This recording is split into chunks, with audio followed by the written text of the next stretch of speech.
I'll give another moment for folks to trickle in and then we'll get started. Mhm.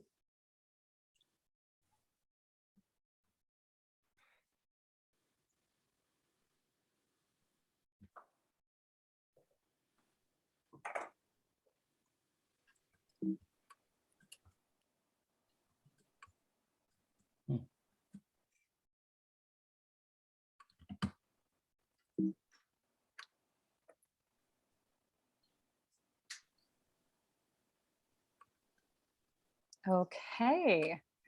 Good evening and welcome to tonight's live online author event with Greenlight Bookstore. I'm Kay from Greenlight and we're thrilled to host tonight's event with Donald Cohen presenting his new book, The Privatization of Everything. He will be talking tonight with Joe McCartin, so you're in for an excellent time. Before we start, I just want to say a huge thanks to Donald, Joe, and the team at New Press for making this happen, and to all of you for showing up. Although we're not able to host events in our store spaces, our community of authors and readers is still here. We're grateful for your support and for the chance to make space for conversation and connection. Now, just a couple of housekeeping things. In our Zoom webinar tonight, you can see and hear the speakers, but they can't see or hear you. They can see that you're here though, and there are a couple of different ways you can interact with the authors and with each other throughout tonight's event, which we highly encourage. The first is the chat, which you can find by clicking on the icon that looks like one speech balloon. You're welcome to post your comments and thoughts in the chat. It's a great way to show your appreciation for the author and interact with fellow attendees. If you have a specific question you'd like to have answered by the author, please post that question in the Q&A module. You can find it by clicking on the icon that looks like two speech balloons. We'll be pulling questions only from the Q&A to be answered in the later part of the program. And importantly, tonight's featured book, The Privatization of Everything, is available for sale from Greenlight Bookstore. You can shop in person from 10 a.m. to 8 p.m. at both our Fulton Street and Flatbush Ave stores, where you can purchase Donald's book and many others on site. You can also order online at greenlightbookstore.com for a quick pickup at the store or for shipping anywhere in the US. I'll drop the buy link in the chat. And thanks for attending tonight's virtual event. We are offering 10% off the featured book. Enter coupon code GreenlightEvents10 into the coupon discount section at checkout online for 10% off. If you care about supporting the careers of authors and the ongoing existence of independent bookstores, buying tonight's featured book is a great way to show your support.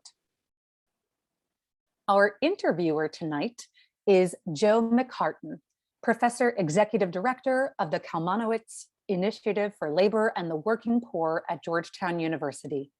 He is an expert on US labor, social and political history.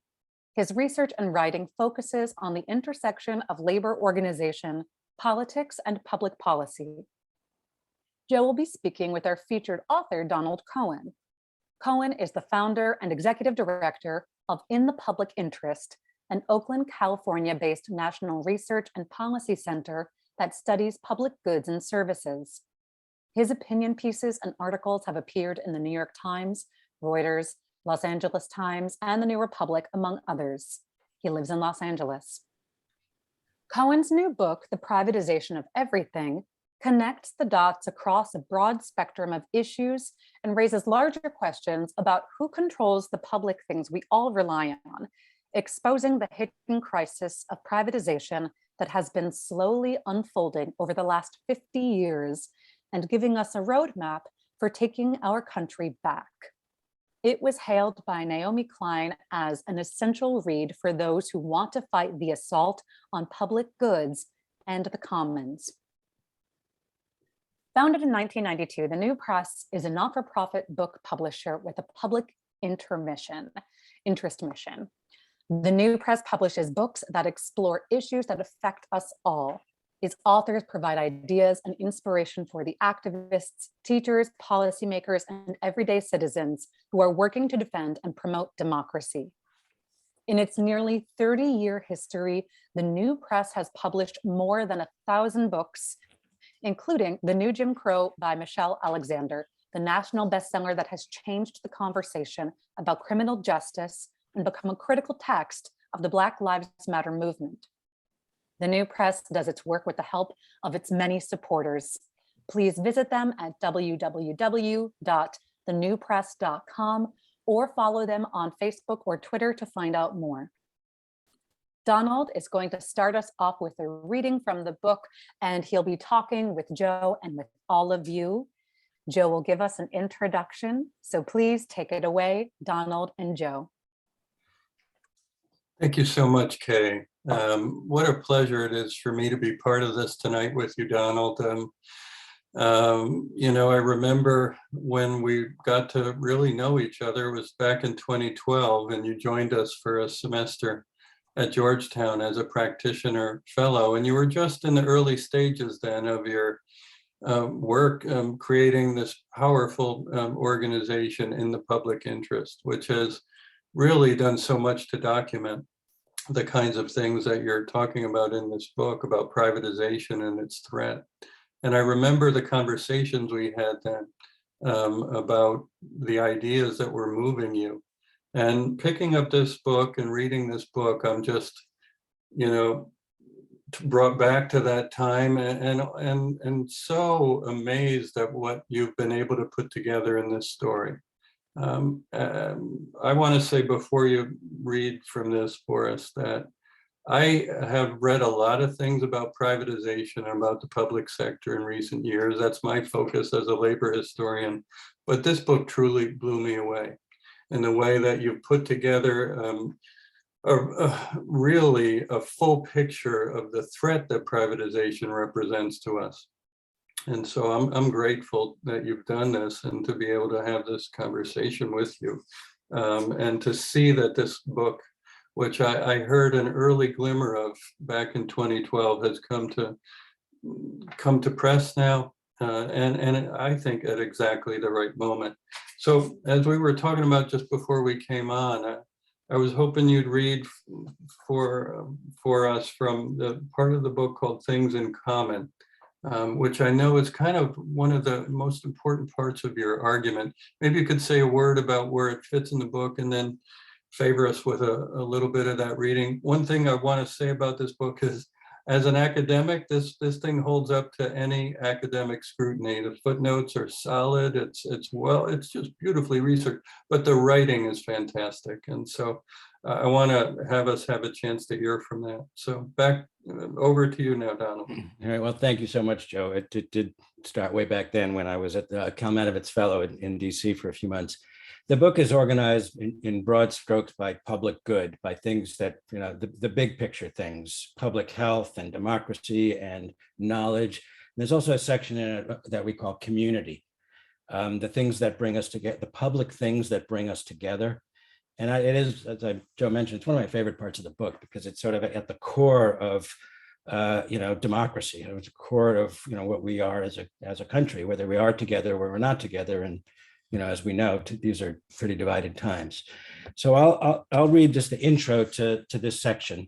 The section itself deals with parks and libraries and increasing segregation in schools, but also Social Security, which is a community of the whole.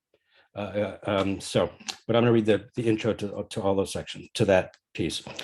Privatization drives economic inequality, but it also drives a wedge into the very idea of community by creating differences in how we access public spaces like parks and libraries and public services such as Social Security and public education. Universal access is the very point of these public goods, but the profit motive and free market thinking simply cannot abide the idea of treating everyone equally. Some public state parks, starved for funds, have transformed access into a luxury product.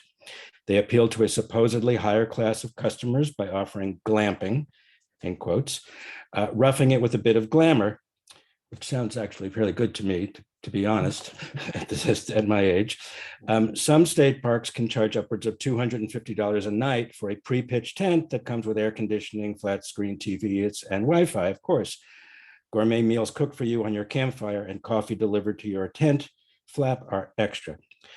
There's nothing wrong with being pampered, even in the great outdoors, but the glampers are competing with campers and they are paying 10 times more.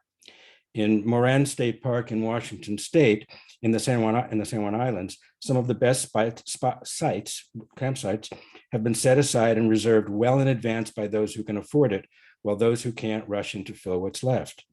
And the state park isn't even getting the lion's share of the profits.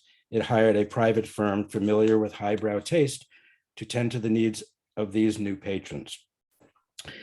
This is a familiar pattern to anyone who has watched the decimation of state budgets. States can't, or more appropriately won't, pay for something, so they make it fee-based. Then private interests come in and promise reduced costs to the government, but they do this by staggering the fees, adding premium services, and creating a tiered system whereby a public good that was once distributed equitably becomes an out-of-reach luxury for the few.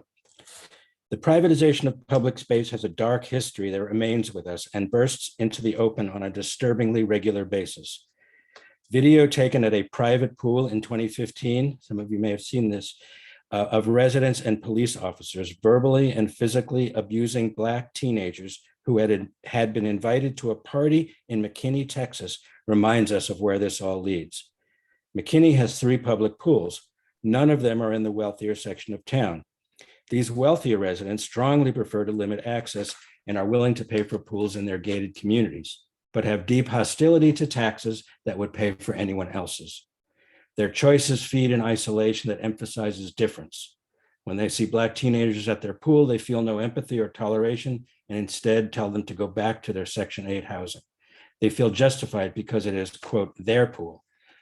This can only draw lines, and in 2015, in McKinney, they turned out to be racial ones. I won't read the whole thing, Joe. I'm just going to read another paragraph. Because I want to refer to this woman, philosopher Bonnie Honig. She wrote a really excellent book. Bonnie Honig describes how parks, infrastructure, and other public things, as she calls them, press us into relations with each other. But she would also like us to dig further. Bringing us together physically is almost the least of it. Public things underpin democracy itself. I'm quoting her, without public things, action in concert is undone, and the signs and symbols of democratic life are devitalized. Without such public things, democracy is reduced to procedures, polling, and policing, all necessary perhaps, but certainly not sufficient. I'll stop there.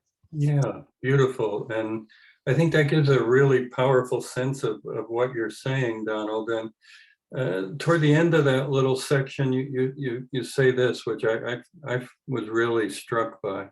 Privatization has a way of turning us into rival consumers of our public goods, leaving us with a society that's less like the local library and more like Black Friday. Say more about that. What do you mean? Well, I think, most of us, as we think about government, and we've been the world has kind of gone in this direction, for lots of reasons, and some on purpose. We are increasingly consuming public services. The stuff that came out under Clinton, when he did the new performance review, the Gore Commission, was he wanted to turn America into customers, was the language that they used over, that we are customers and consumers of public services. And if you're a consumer, you really only, we buy things. That's an individual act. But if you're a citizen, then you understand our interdependence. You understand that it's in our interest as a society, as a people, as an economy, to have for these things to be available to everybody. In other words, if you don't have children, it's still in your interest to have every child educated well, and that we all, as citizens, they all have, we have rights, but we also have obligations to each other. And you think about what's going on with COVID. There's a sense of freedom. It's like it's all about me for certain segments of the population, where there's got to be a sense that it's all about we. We do have obligations to each other. We do have to do our part. And, and I think what COVID taught us, one way to say it is the health of all of us depends on the health of each of us. Mm. And you could take that into any other sector. You could take it into transportation, our ability to move, to be mobile, to move around, to move cargo around, all of it depends on our ability for everyone to be able to do that, to have a decent economy. The same thing about education. We will be an educated nation when everyone's educated, not just your child. So that's what we mean. That's the difference between citizenship and just being a consumer of stuff. Right. And it seems like this consumer mentality, though, has been increasingly just enveloping us. And one thing I'm struck by in that part of the book is the disappearance of public spaces. You described the pool there, where we can interact with people different from ourselves and just get a sense of who are our fellow citizens. Yeah, if we don't interact, we're not in common purpose. We don't understand each other. I mean, I say this, I think we have a real empathy deficit, a very serious, almost chronic empathy deficit in this country. And you only get that through interaction. You only get that by by interaction and by understanding the perspectives and the situations and the experiences of others. To the extent that we're really just figuring it out only for ourselves, it's the glamping case. It's for, it's nothing wrong with that, I suppose. There's nothing wrong with Lexus lanes on highways. I use them, but it does segregate us. It stratifies us, or we have different experiences. So I think it's a real problem at the heart of lots of things. One of the things that I think is really crucial about your book, and it's kind of related to this, I think, is that I can't remember reading anything that does this as well as you do, that really shows what a threat to democracy privatization is. And I wonder if you could develop that connection a little bit for us. I will. I'm going to actually answer a question that was incorrectly put in the chat, but it's a close friend, so I'm going to answer it. Will do. At Lisa's question, because it relates to what we were just talking about. Yeah. If we increasingly turn things into commodities, in other words, toll roads, water is really, we pay for it as a commodity.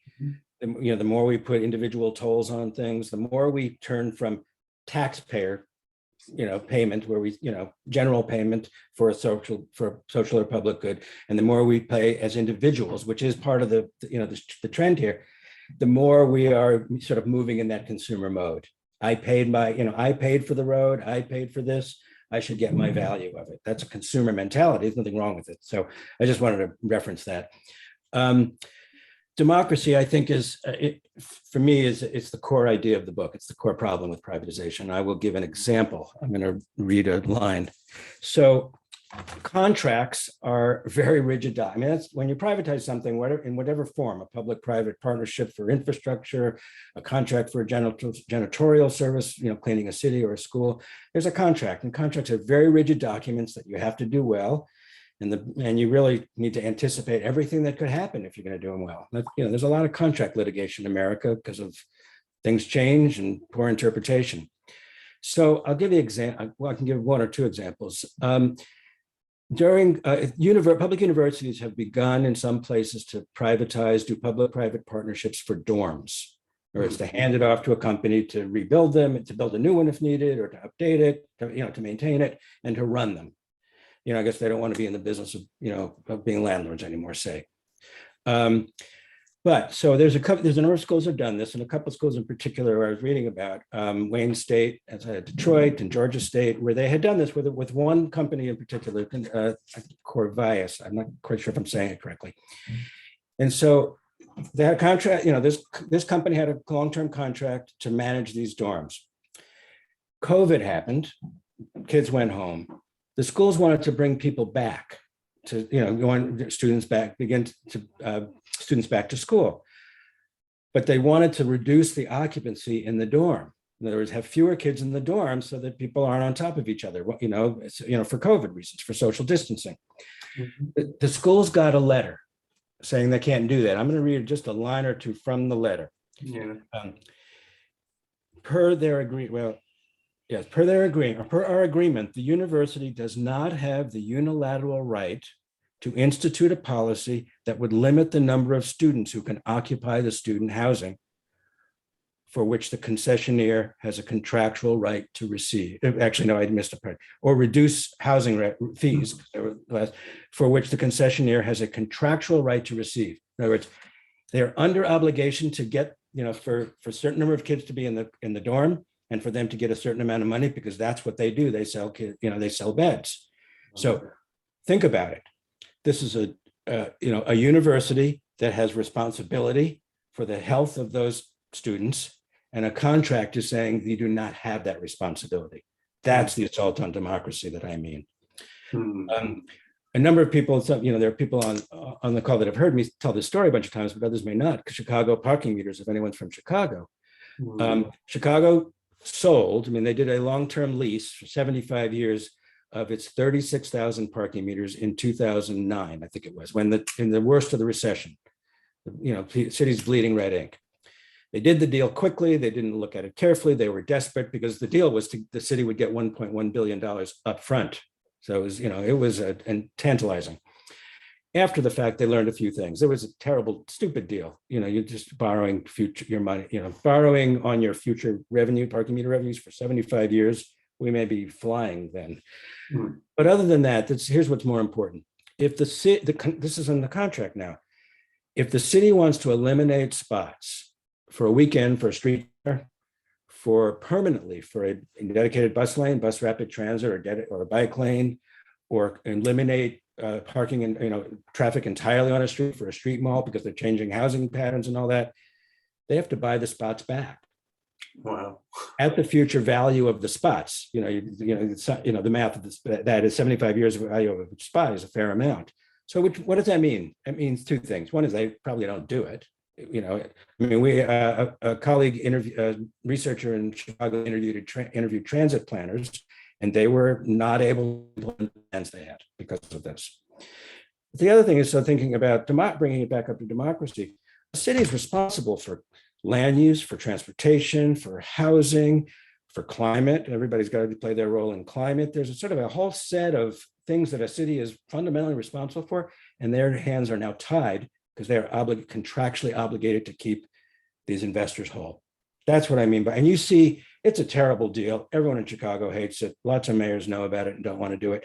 But the features aren't uncommon, because you think about it, if you're a business and you're doing a contract, okay, we've done a contract, either it's a 3-year contract or a 30-year contract. You change the deal. In other words, you make a democratic decision because the world changes, a policy decision, you got to pay us. There are roads that have, deals that have non-compete clauses. You cannot build transit that would compete with that road because they are locking in their revenue streams. So, I could go further, but I think that's at the core of all of this. Yeah, it's a complete loss of democratic control to these things. And, the question, the Chicago parking meter example, I think shows us is that it puts in a different light the impact of the starvation of our public sector from tax cuts, which pushes them in the direction of making these horrible deals, which further enriches the very people whose taxes have been cut, it seems like. That's exactly right. Because in the end, I have a very simple message. Things cost money. Yeah. And it turns out there's only one source for that money. It's us. Right. So, you could build, maybe those parking meters need to be modernized. That's often what they say. We have in LA, we have, you can use credit cards. I don't know if maybe that needed to be done. So they needed an infusion of cash to do that. You could go to the public bond markets and do that. So do that, spend the money. It's worth its value, perhaps. But instead, what we're doing is they're doing that, and we're giving them 75 years of revenue on top of it. And their revenue has higher rates of, they have returns to investors. It's costly capital, private money. Yeah. Very good. I'm trying to think where to go next, but one issue I want you to raise is that of transparency, because this seems to run a lot through the book, that wherever things get privatized, they get blacked out and we don't know what's really happening. And that's another way that democratic control is sort of gets undermined. I wondered if you could speak a bit to that. Yeah, I will. I also, Kay suggested that, and I forgot that I should hold Oh, up the yeah. book occasionally, so I'm doing that. Yeah. When things go private, they go dark. Hmm. I mean, it's just, you're not, you're not subject to the same kind of open records laws. They're simply not. So if and we believe that everything, if you have a contract, there's things that are contracted out, so be it. But if it's a public service and it's public in the end, whoever's doing the work, you ought to have the same level of transparency as you would if it was operated public. You should be able to get everybody's salary. You should know the finances. You should know the metrics of, success. You should, basically it's our stuff. But you lose a lot of that. So often those things are, in contracts are redacted. I'm going to share a particular example, though. I'm obsessed with the trade secret exemption to FOIA. That if something is a trade secret or proprietary, it can be confidential. And that is used and abused in so many different things that affects everything lots of us do. So one specific example, and then I'll go into public education. There was a privatized road that was built in Texas between San Antonio and Austin, I believe, State Route 130. They built it. It didn't go well. No cars weren't using the road. It was, based on, there were projections were based on how many cars, it was told how many cars would be on the road. It wasn't doing well financially. Their first step was it was a truck route, raise the speed limit to 85 miles an hour. That part gets me because I don't want to be on a highway with trucks going 85 miles an hour. And then it went bankrupt and bad things happened. Here's what was important. When some reporters tried to get the traffic projections, the original traffic projections that drove the decision to build the road, which I believe is public, should be information needed to make a decision of whether that road, that's a public decision, whether we build the road or not. They were told that the traffic projections were a trade secret. That was their secret sauce. And it went to the courts, and the courts agreed with them. We did not get to know what the projections were to build a road that, whether it's privatized or not, it's still a public facility. Okay. Let me go to charter schools. So charter schools are publicly financed and privately operated. Nonprofits, for-profits, kind of all mixed. And there's good charters and bad charters. But charters are, and the original idea of charter schools was that, by Al Shanker, former president of the American Federation of Teachers, was that small, schools with teachers and, communities involved coming up with new ideas, kind of laboratories of innovation, how they say it. It's become something quite different. It's now a competitive model. It's in the market. You choose schools and, there'll be winners and losers and all that. But the original idea was about sharing.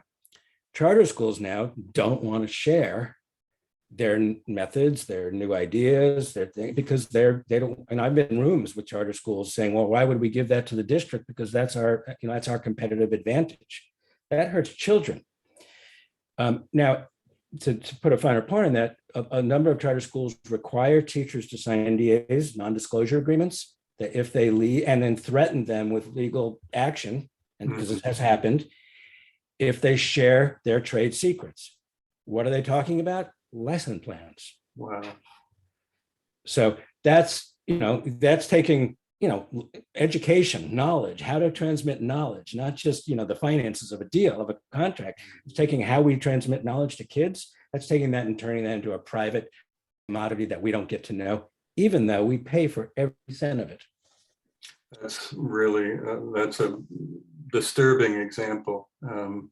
The monetization of everything, you might say. I thought this illustration was one of the most interesting in the book, and I'll just hold it up for a second so folks can see it. But this comes from an example you have about what happened in Connecticut when they tried to FOIA something.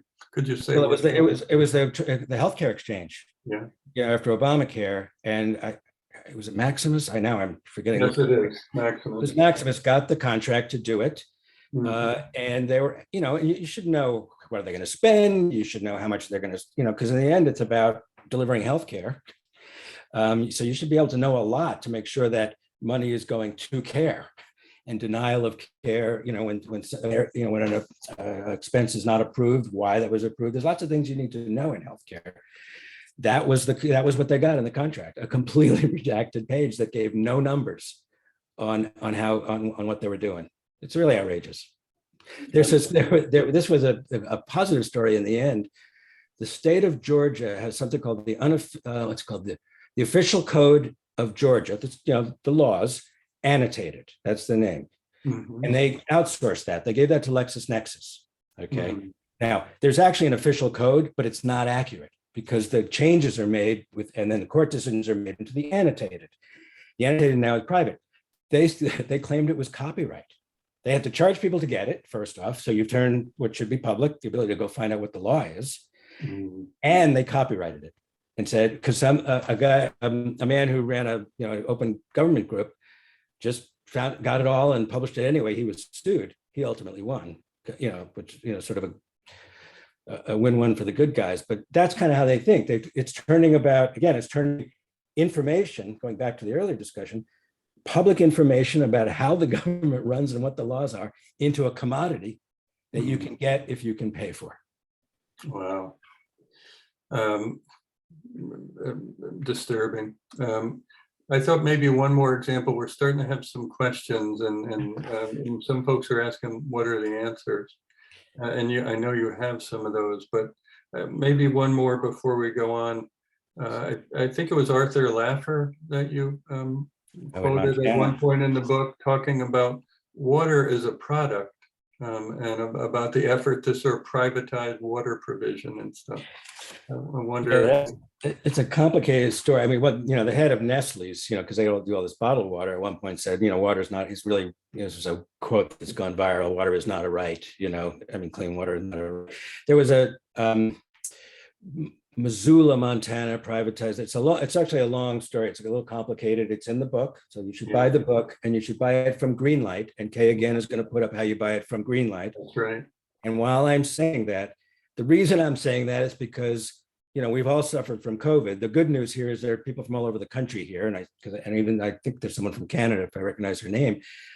The bad news is nobody went to Greenlight and buying their books. And so independent bookstores, we very much want to, through this process, support independent bookstores, both from Amazon and also from COVID.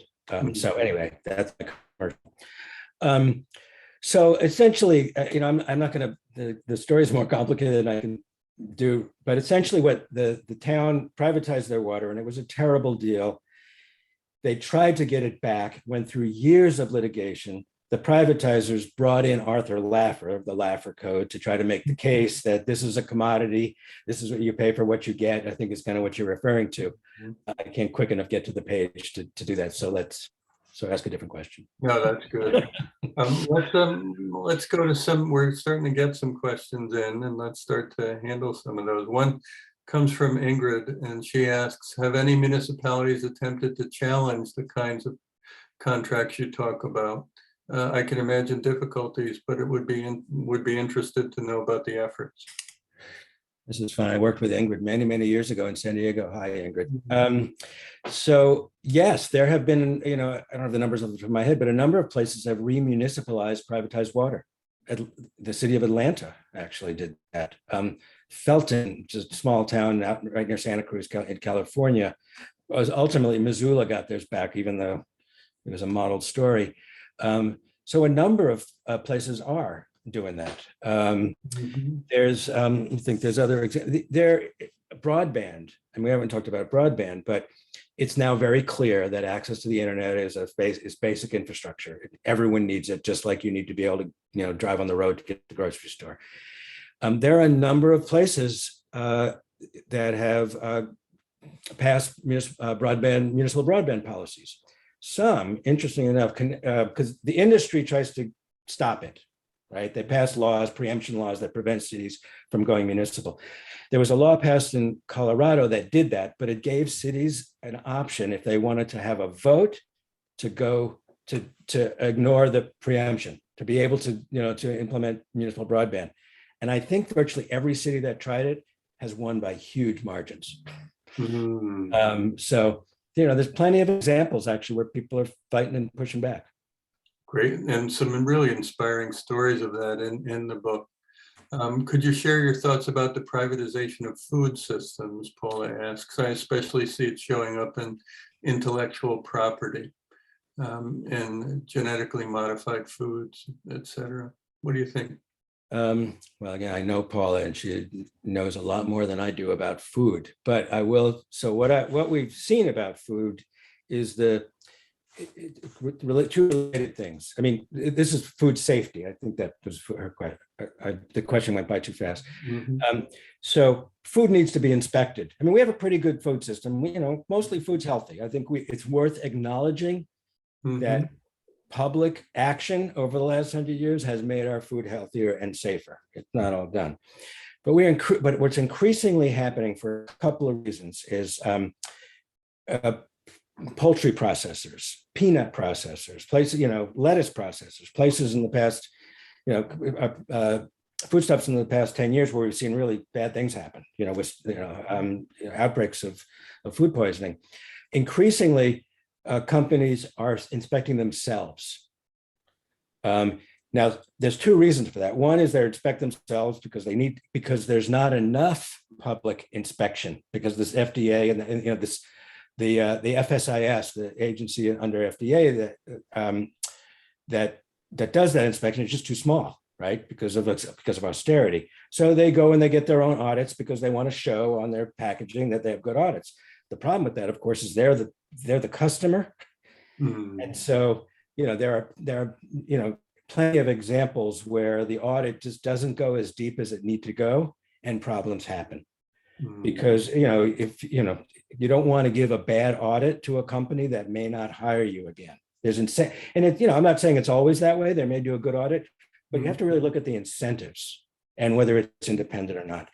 But the other piece of that is the other reason we've gone towards privatized food inspection in this case is policy. There's a complicated name of the policy that got passed a bunch of years ago, where the companies could agree to participate in this program.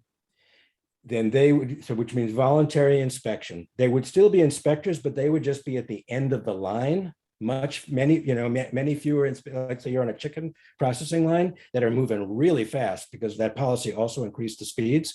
So now there's one inspector where there may have been 3 or 4, and the workers need to are the inspectors. And again, there are stories. I mean, one, the chickens are going by fast. 2, they're getting paid to keep the line moving. An inspector, a government, a public inspector is not being paid. You need that independence. So there's sort of a set of things. Paul, I'd love to at some point talk to you about the GMO stuff. I actually don't know that much about it, but I know that intellectual property is, at least in pharmaceuticals and everything else, is highly fought over. And it's where, there's patents are fine, but there's a lot of abuse in patents. And, as we've seen in COVID. Donald Maurice asks, thank you for the charter school question, and again goes on to say some Democrats, think Democrats for education reform, for example, support charter schools, and why. And it occurs to me, maybe you want to broaden that out, because it seems to me that privatization wouldn't have gone as far as it's gone had it not had bipartisan support. And wonder if you could speak to the way that Democrats have been drawn into some of its seductions over time. And do you see any change in that now? Yeah, that's certainly true. So first off, markets, there's, quite a love affair with markets under neoliberalism and all that, bipartisan love affair with markets. And I think it is important to put it in context. It doesn't excuse it by any means, but after 30 or 40 years of attacks on governments, and then Bill Clinton comes in, and he's the new Democrat that says the era of big government is over. They're believers. They believe the market has a role, that government can't do it. That should be different. Right. They also believe, I think a lot of this is just belief systems at this point, that private good, free enterprise good, private sector good, public bad. That stuff is deeply, deeply embedded in governance and policy and discussion in American policy, down to at the local level. It's sort of part of the DNA of how we think. So charter schools, what's interesting about charter schools, because it's like charter schools, the public schools are failing is a narrative, as they say. There are bad schools, there are good schools. It's not all true. We need to do something different, and are enamored by the idea that one is we'll do something different. Let's throw out let's start over. That's the thing that happens. Number two is the market incentives, competition. This is really at the core of it, that competition will make things better. It's the way to do things. Mm-hmm. That's at the core of the market belief system. Now, competition does make things happen, good things happen if you're in a race and all of that and some things, but it also has has a lot of distortions, like I was mentioning with charter schools. I mean, and there's other things with charters in particular. So what's happened with, and I'll come back to that, what happened with charters, it became one of these litmus tests. Charters, are you for them or against them, right?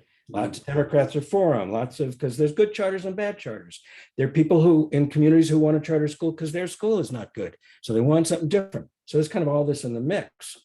The problem with charters, are you for them or against them? It's, it's like anything else. There's good charters, bad charters, et cetera. It's the incentive structure. And when you're competing, what happens in charters a lot is the incentives to cheat, essentially. Mm-hmm. There's a school in New York, some of you may know, Success Academy, where New York Times did a great investigative piece of work that had this one principal had a got to go list, okay, technically. And what that meant was there were kids that were either harder to educate or costlier to educate. Mm-hmm. Special ed kids with behavioral issues, kids with learning disabilities, things like that. And the reason they do that is because if you're competing, you want your numbers to look good. You may want your cost to go down in some of the cases, but you also want your numbers to look good. So again, it's the incentives that are built into a market system.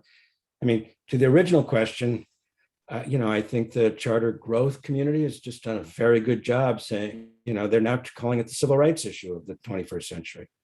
And part of our problem has been, gets to my work, we've got to get past that binary, charters, are you for them or against them? That's a irrelevant question. You got to say, let's look at the features. And what I said earlier about not willing to share, that's start there. Right. I want to return to that in a question in a moment, but I think your book is just full of examples that show that competition actually is not the best thing for many, many problems. One of the most brilliant, I thought, Donald, was what you had to say about weather forecasting and the National Weather Service versus like AccuWeather and some of these others. And Nate Silver has looked into this, as you point out, the statistician. And if you could say a word about what that example shows us about the mythology of competition. Well, so it's not competition at all in that case. It's crazy. So it's a great story. First off, all of the data that we use to look at the weather on our phones or when we look online, all of that data comes from the National Weather Service, period. It is all completely public money that's spent. It's completely a public service. They make that data available to private companies that in some cases may have an add-on service. They may have, some of them have graphics that look good, some have graphics that are just ridiculous, but they may have specialized services to monitor for businesses or whatever. That in concept is okay. But the problem, so AccuWeather is one of the main companies that tried to do this. They they did two things to compete with the National Weather Service because they want business. They get, they're doing it privately, but you get to pay them to get it in one way or another through advertising or whatever. So two things. The first thing is they made it impossible through their political influence for the National Weather Service to create its own app. We can't get the data. Maybe there's a way to get the data directly, but we can't have our own app. Okay. Even though it'd be cheap, it'd be easy, it'd be simple, there's no reason not to, but they want to close down the market, right? They want to capture the market. They want the market share. But then they do, then they did things and they're competing. They also then want to compete on, quote, quality or type of service. So I am not a meteorologist. But meteorologists say that it used to be that you could get a forecast of 1 day was a big deal, and now forecasts of 7 days are fairly common. But meteorologists say pretty much that's it. That's really all they can do. AccuWeather was saying they can get 2 weeks, 3 weeks, pay us this extra money, we'll get this. We can get it. So it's just false advertising. The other thing I think is maybe the story that you're referring to is there was a Union Pacific, I think Rail bought one of their services. There was a tornado somewhere in the Midwest. National Weather Service only has so much capacity. They didn't get the warning signals out quick enough and what have you in that particular case. The company did, and an accident between two trains was avoided.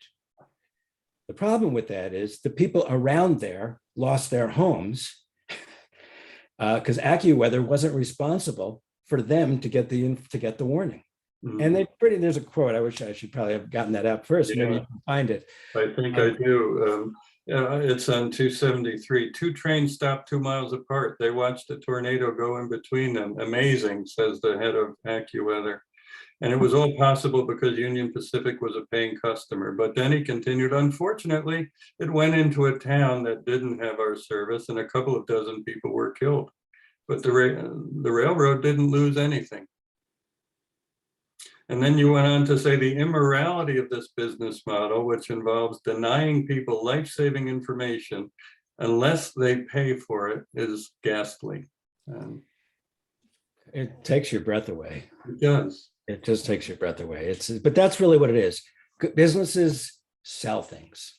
Mm. They make money only when they sell it. Mm-hmm. Right? So if you don't have money, you don't get it. Yeah. And which is kind of the basic fact. I mean, there's another kind of core idea in this book that's really towards the beginning that kind of gets to that is the worldview. There's a worldview that says the market should be sort of the primary instrument. The market determines what's a public good or not, what we should all get, and they have a particular definition of that. We say in the book, and I believe, is that we ought to be able to decide what is a public good. Some people call it social goods. We ought to be able to decide that everyone gets healthcare, period, regardless of how much it costs. That everyone should be able to get childcare, regardless of whether they have money or not, or go to college. We could decide what those essential. We should democratically decide what those essentials are, and then we figure out how to get it. Now we have to pay for it, but that's that. But again, there's only us. So the only question is, when we pay, it's better to pay early, and who pays and how we pay it. And we could do that progressively, but through a fair system of taxation and in a way that everyone gets equally. That's the way we ought to be running this thing. But when you go to the markets exclude. We need to develop systems that include and that are completely inclusive in certain areas. Not everything. We can't. We say this in the book. We should not guarantee everybody a large screen TV. That's a consumer product. There's boundaries, but we definitely need to make sure they can get on the internet at this point. Right. One of our questioners, Donald, asks about P3s, and I wondered if you could explain what a P3 is and how they fit into the whole privatization story. Sure. So P3 is public-private partnership. The Chicago parking meters is a public-private partnership, but that's referred to as a brownfield deal. In other words, it's this thing that already exists and they're going to sell it off in public-private. So basically it's, you want to build a road, or you want to build a bridge, or you want to build a water system. We worked on a water system in Miami a number of years ago. You could do it the typical way you build something is if you're a city or a county or what have you, you go raise a bunch of money through, by letting bonds, very cheap public municipal bonds, and then you borrow it, and then you build the thing, and then you pay it back either through fees, if it's a water system, or just your general fund, or a tax that you levy. Mm-hmm. A public-private partnership, and there's lots of different versions of it. Essentially, the difference is instead of the public money, you finance it with private money, expensive private money. Mm-hmm. Okay, so and now what the privates want in that case is they want the operations and the maintenance. They want the long-term control of the asset, right? So they build a road, they'll pick up the tolls for the next 40 years. And they'll put concessions on. They'll figure out other ways to make their money. So that's essentially what it is. It's, they finance it, they get it, they capture the money. The problem with that is they also get control. Right? As I mentioned, these non-compete clauses. There's a road outside of Denver, the Northwest Parkway, I think it's called.